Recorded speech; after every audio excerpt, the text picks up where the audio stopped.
Hello, everybody. Happy Wednesday. It is Wednesday, I think. Halfway through the week. Tell us how everyone's been. I know a lot of you were at the muster. I got lots of fantastic photos and lots of footage. It looked like a great time. Scott's out in the back room helping us tonight, and he's nearly lost his voice. So I'd say that means he had a pretty good muster. Tell us in the comments if you went and what was your favourite part of the muster. We've got Adam Harvey waiting to have a chat to us tonight, so we're going to welcome him into the room. If you've got any questions, pop them in the comments. Hello. Hey, how are you? Welcome. Oh, thank you so much. Thanks for having me. Anytime. First time. You're brave.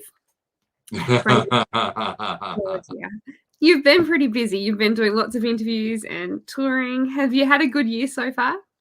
Yeah, it has been. Yeah, it's been a different year. I was really busy working with Becky Cole earlier on in the year, and then I've had sort of a couple of months off. I've sort of had to put my mum, my beautiful mum who's got dementia, into a home, and and then you got to go through the rigmarole of all of that. But she's really happy there now, and she's she's found a place she really likes, and the main thing is they got lots of activities. She's really happy. She's safe, which was the problem with her being at home on her own. But now the problem is having to go back down to Victoria and start cleaning out the house. And oh my God, she's been there for 50 years. We grew up there in that house. So you would not believe the stuff that she's got, stuff in every cupboard and every nook and cranny. So it's a big job ahead, but we're slowly getting there. It's a big job, but it's probably nice memories and things as it's going. And do you get to, show her things as well? Like with dementia, those things from long ago, they often do. Those things remind them. So it's a good little... Yeah, that's true. And a lot of those old photos and things like that, she can remember those really well, and then it's sort of the more recent stuff that she forgets. But I tell a great story on stage actually about my daughter, Layla, is studying to become an opera singer. And then I was visiting Mum last week and she was having a dinner and she just said out of the blue, she said, "Layla is a great singer." And I said, "Yeah, Mum. Yeah, Layla is a great singer." And she looked at me and said, "I've got no idea where she gets that from." Let's go. And I said, "Yeah, Mum, neither do I." And that wasn't a dementia moment. She was in that. I hope it was a dementia moment. That is fantastic. I love that. No, that's one thing. Small kids and people with dementia, they speak the truth at the time, don't they? Yeah, there's no filter, baby. There's no filter. It's a very interesting conversation. Hi, Rachel. I hope you're well. Did you go to the muster? Thank you for joining us. I didn't get to tell you before we went live, Adam. I forgot. People can put comments and ask questions in the comments. So Scott can puts them up for us while we're talking. And if there's anything there that you see that you want to say or talk to, you're welcome to do that. Yeah, no worries at all. G'day, Rachel. We normally have a bit of a tradition when artists haven't been on the show before to go back to what got them into music and the genre that they're sort of gone down. You've had a very long career. Tell us a little bit about that before what was your decision to go into music and what was the reason for the country path? Yeah, I sort of, my dad had a really big vinyl record collection and it was all country music. And so Dad used to play that stuff day and night. And he was he had this really good memory and he could rattle off, he'd hear a song and he'd say to me, "Oh, that was a really big hit back in 1973, he'd play an act and, whoever it was, maybe it was Johnny Cash or whoever it was, and he'd say, "Oh, he got his big break singing on the Grand Ole Opry in 1960, or so he was a bit of a whiz with all that stuff. And I just fell in love with the songs and the music, and then my auntie brought around an old guitar that had no strings or anything on it, and she said, "Look, I've just moved into a new apartment, and she said, this was in the cupboard. Do you want it? I was going to throw it out, and I said, God, yeah, I'll have it.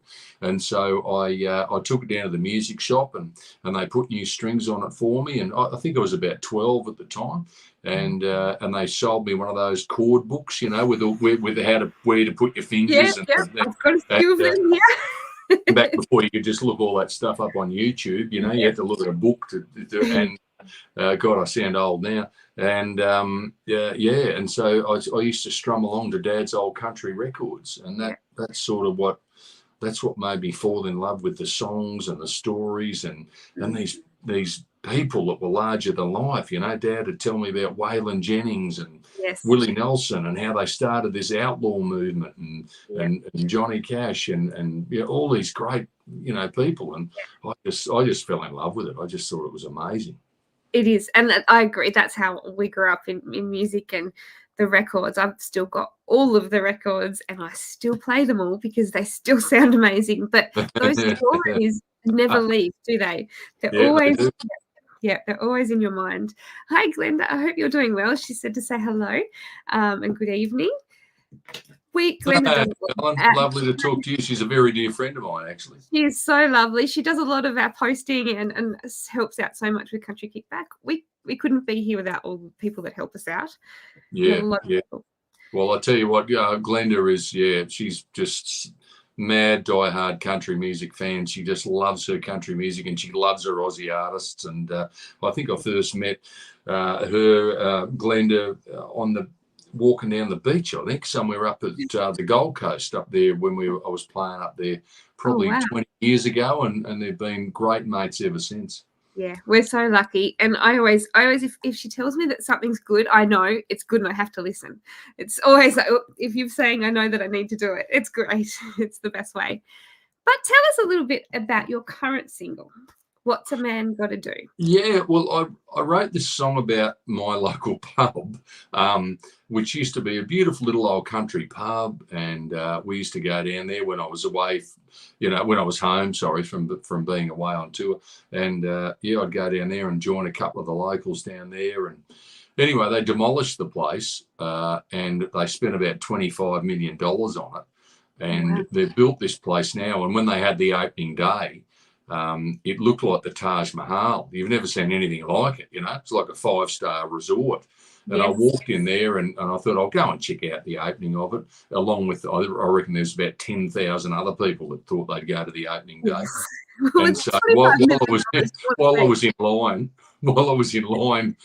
waiting to, in line to get to the bar to order a beer for about 3 hours, I came up with this song, and that's how it came about. I like that. If you had to do something, you may as well make the most out of it.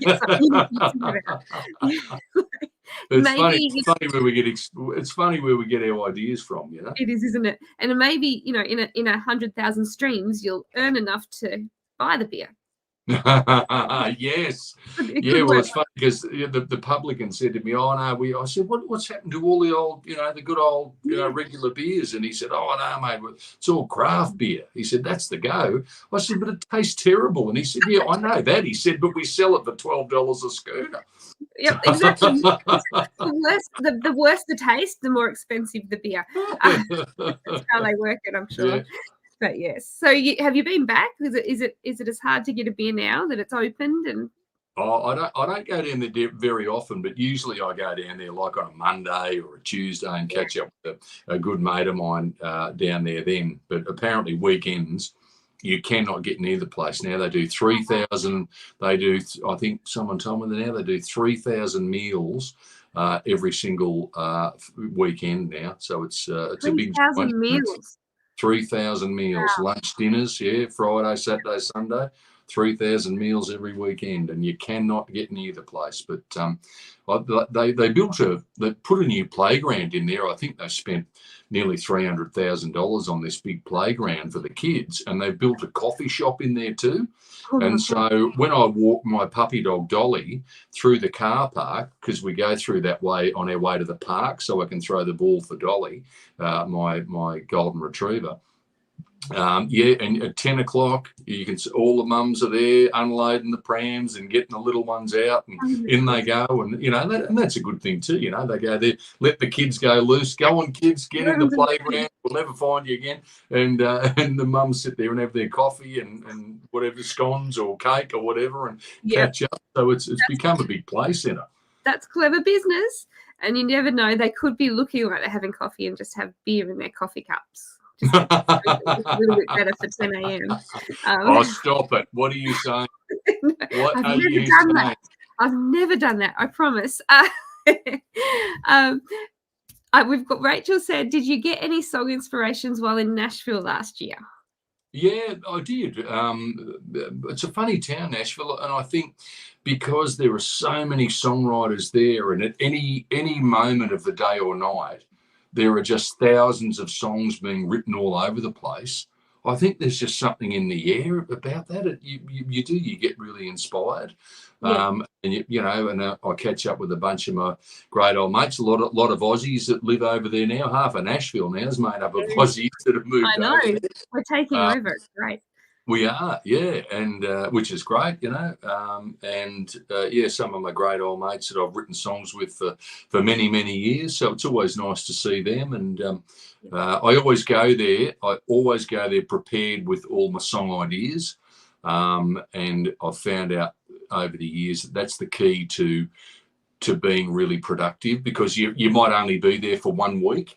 And so you've got to, make sure that you write at least one song every day while you're there.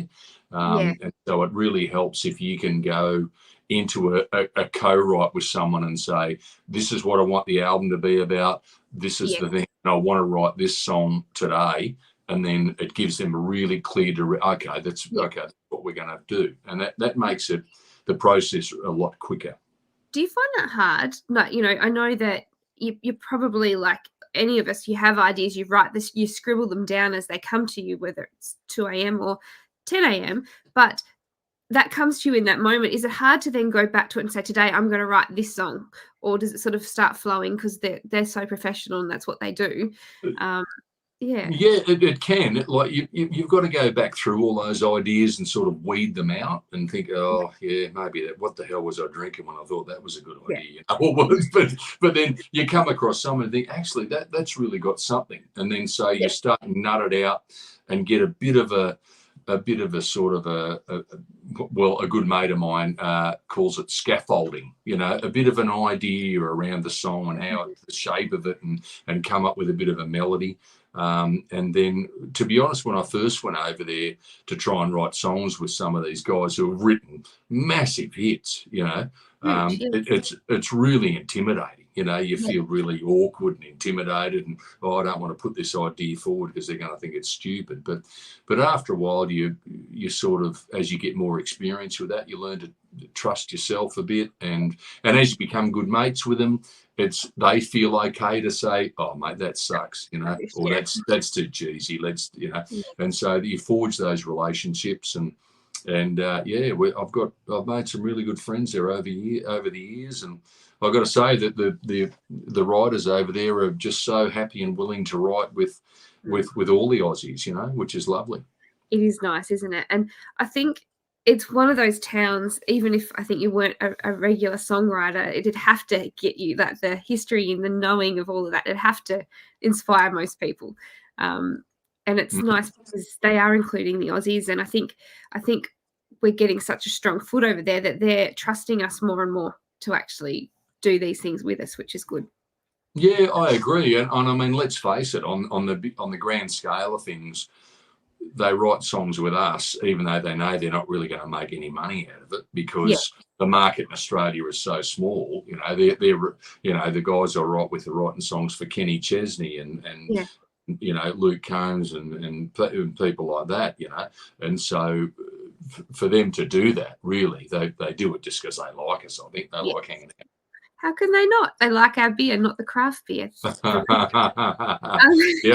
one of my good mates, David Lee Murphy. He loves Australia. He loves Australian beer, and we've written a lot of songs together. And we got arrested together one night, which is another story. But and then I'll tell you another funny thing.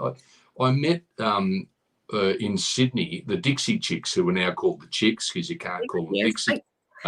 So when I met them and Natalie, I just made this connection with Natalie. We met them backstage, and Natalie could not get over how good VB was. VB. Oh. Yeah. Ooh. She said to me, "This is the greatest beer. This is the greatest beer in the world." And I said, "Are you sure?" Really? Maybe she's just been drinking craft beer. Maybe that's the problem. Maybe it does taste good when you go back to it. It's the visitor's beer. That's what that one's for. But she could get on Bogues. Try Bogues. You might be happy then.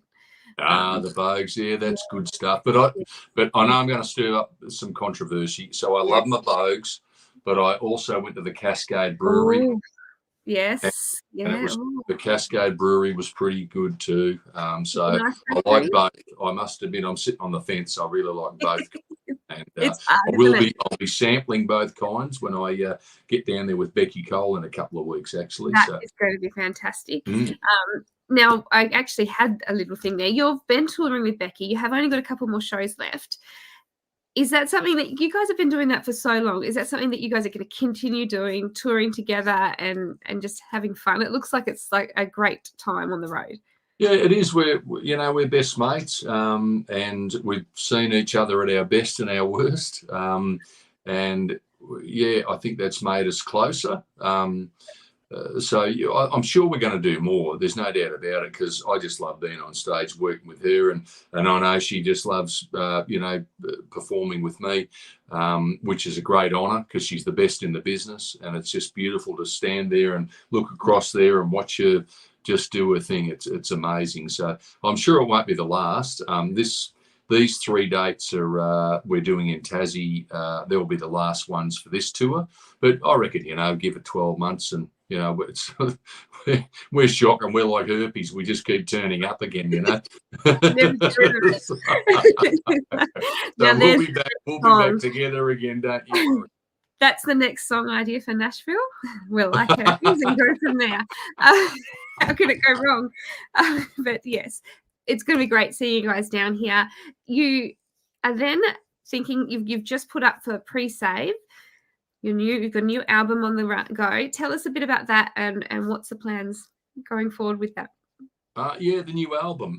It's called "Let the Song Take You Home." And I've learned over the years. Thank you. I've learned that songs and memories are really sort of interconnected, and you can hear a song that'll take you right back to where you were when you first heard that song, or that special moment that song represents.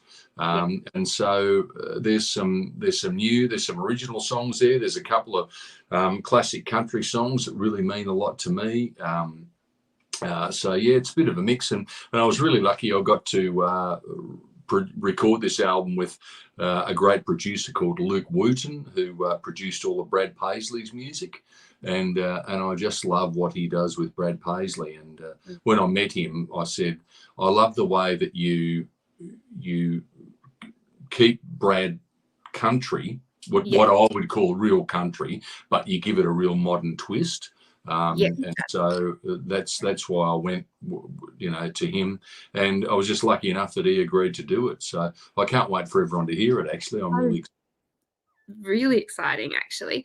And I was going to ask you, when you do a cover song, as you just said, they're songs that mean a lot to you. How do you choose that? Because I know for me, if I had to sit here and say I'm going to do a cover album, I'd have another garage full of records because I couldn't choose one.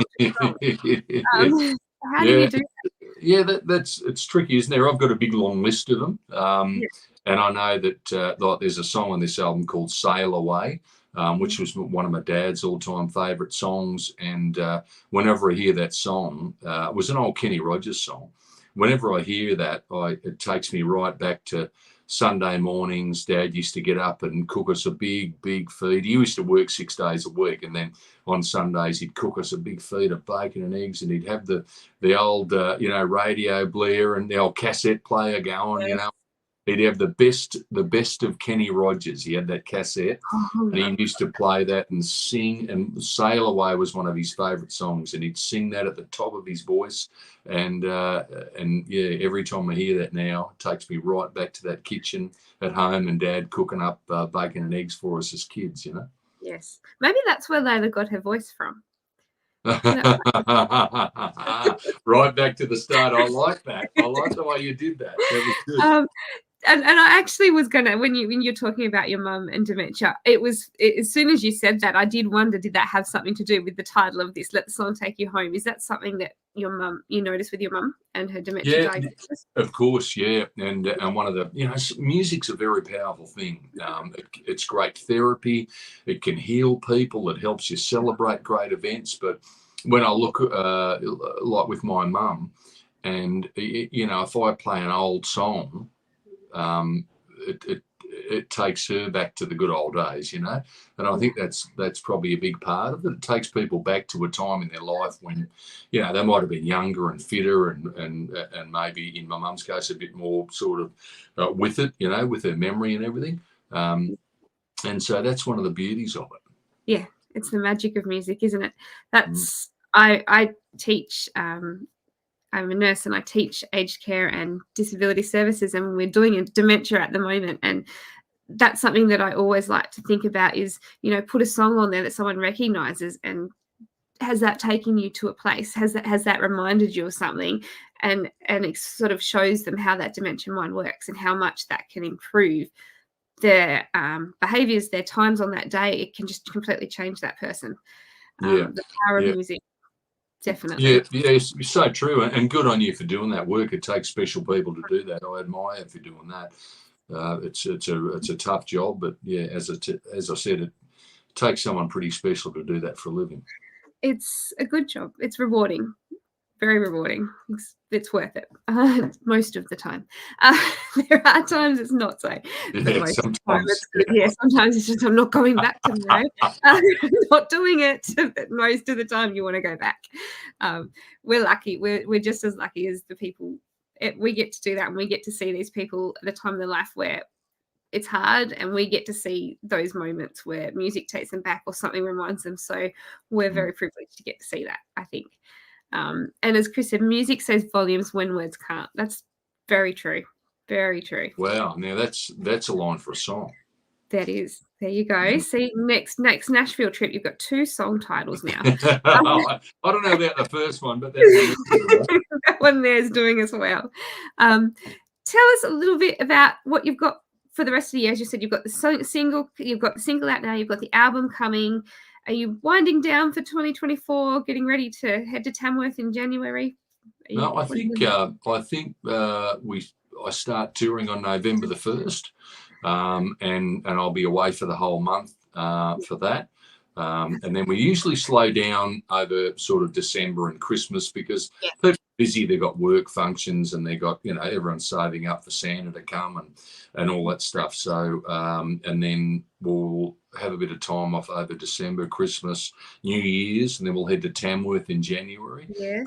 Basically straight after January, I'll hit the road again in February and March and sort of finish up at the end of March. So there's a lot of shows, which is great. I'm really excited about new show to put together. I get to get out on the road and do what I love again. I've had a month or so off, and I tell you what, it's funny how you lose your sense of purpose when you've been home for long enough. I can only walk the dog every day and do so many loads of washing and back the house so many times. And I've been out in the garden, and I get out and go fishing. But gee, I can't wait to get out back touring. If you get, when you're down here in Tassie and you get, want to think, I want to go back home, I'll pop call into your joint and give it the once over. You can do the washing, you can do it all, and just give you that feeling of being back home again, and then you can hit the road again. That's very kind. Thank you. That's very kind. We're so kind. If you guys are wanting to get tickets for Adam's tour coming up, if you want to scan that QR code now, or you can just, when the show's finished, you can, I was going to say rewind. We don't do rewind anymore, I know, but pop it back to this one and it will still work. So you can scan that QR code and get your tickets as soon as the show's finished. Oh, thank you so much. That's beautiful. Thank you for the plug, and yeah, I really appreciate you having a chat and spreading the word out there. That's awesome. I'm very We grateful. we love having people on the show, and I think my favorite part about music is getting to show people music that they might not have seen, because it's the best. It's just so good when you show someone an artist or a song they've never heard before, and they're like, "Oh, that's really good," and then, "Oh, is that American? No, that's Australian." That's my favorite thing about music. Good on you, boss. That's awesome. What is the best platform social wise? We've got all your social media links there, but is there one that you sort of prefer and do more posting on than others?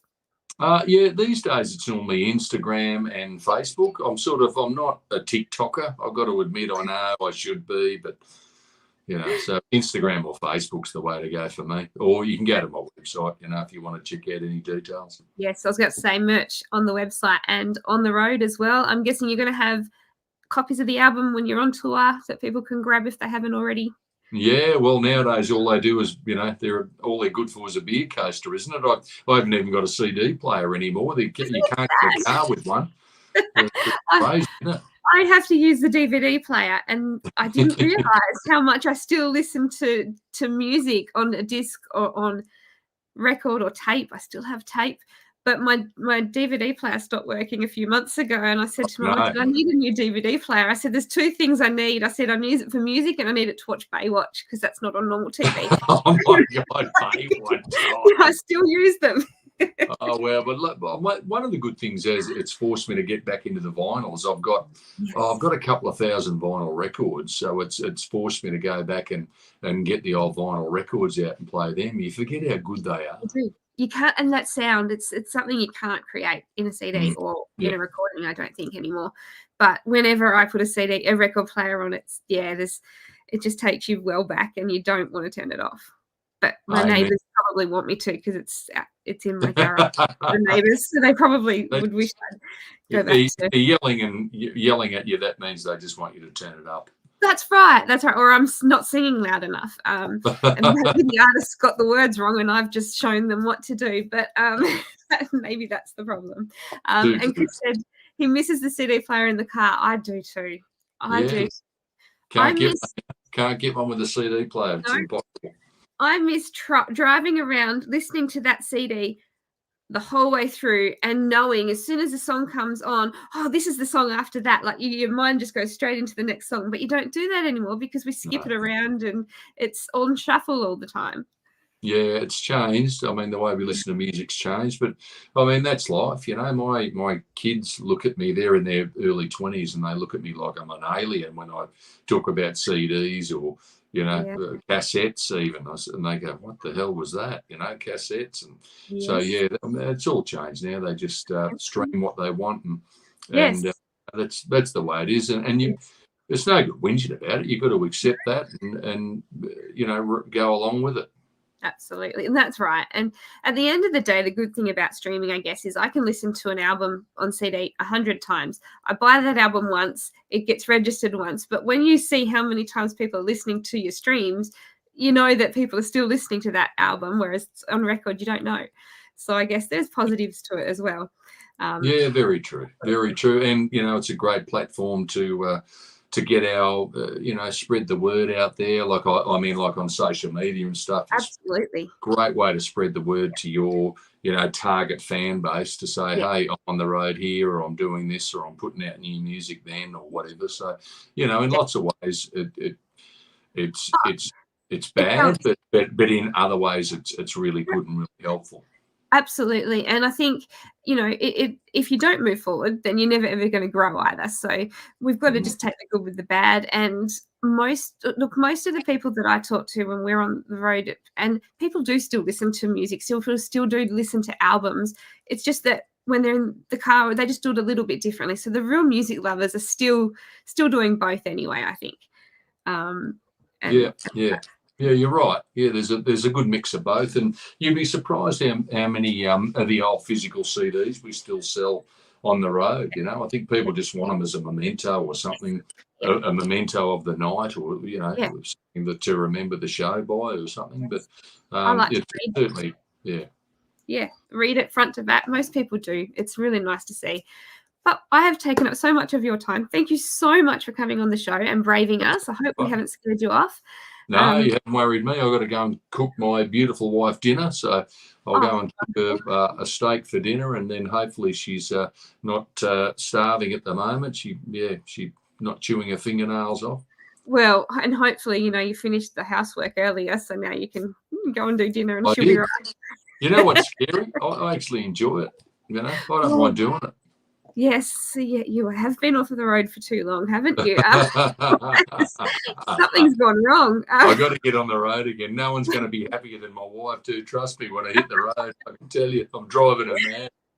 She's like, we'll be fine once you're not here. Yeah. So when is it you're going away? I'll pack your bag. Thank you so much. I really appreciate the chat. Thank you for joining us. And thank you, Scott. I know you're back there doing all the controls. So thank you for all the work that you've done. I know that you've been at Gympie, so it's absolutely amazing that you got to do all of this and still go to Gympie. Scotty, thanks for steering the ship, Scotty. And we will see you all next week. Have a great weekend and keep the messages coming, because I've had lots of lovely messages and I love hearing from you all. We'll see you next week.